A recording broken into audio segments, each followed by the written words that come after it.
ఆడపిల్లలకు 16 ఏళ్లు నిండే వరకు సెల్ ఫోన్లు దూరంగా ఉంచాలని ఎస్ఐ మధుసూదన్ సూచించారు.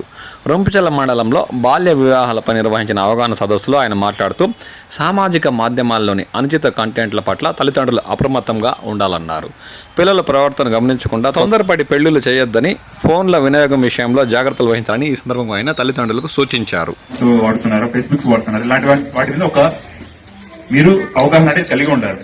వాళ్ళు ఏం చేస్తున్నారన్న దాని మీద వాళ్ళకి 16 years దాటే, అంటే అట్లీస్ట్ 16 years దాటేంత వరకు కూడా ఫోన్ అనేది అలవాటు చేయొద్దండి, ముఖ్యంగా ఆడపిల్లలకి. ఎందుకంటే వాళ్ళకి తెలియని వయసు అనమాట. దాంట్లో ఉన్న ఏమంటే కంటెంట్ ఏంటుంటుందంటే కొద్దిగా అడల్ట్ కంటెంట్ ఎక్కువ ఉంటుంది అనమాట. అది వాళ్ళు అర్థం చేసుకోలేరు. అర్థం చేసుకోలేక ఈ ఎలోప్మెంట్స్ అనేటివి ఇలాంటివి ఎక్కువ జరుగుతున్నాయి. దాంతో ఏం చేస్తారంటే, మీరు అమ్మాయి ఇలా జరిగిపోతుంది, ఏం చేద్దాంలే అంటే వాళ్ళు పెళ్లి చేసి పంపించేస్తే ఒక బాధ తీరిపోతుంది అనే ధోరణి కొత్తగా స్టార్ట్ అయింది అనమాట. దీనికి మెయిన్ రీజన్ ఏంటంటే, మీరే చెప్పండి, ఇప్పుడు చెప్పే కదా మెయిన్ రీజన్ ఏంటి? Social media. సరేనా? కాబట్టి ఈ ఫోన్స్ ఇచ్చేటప్పుడు 1-2 సార్లు మీరు ఆలోచించాల్సి ఉంటుంది.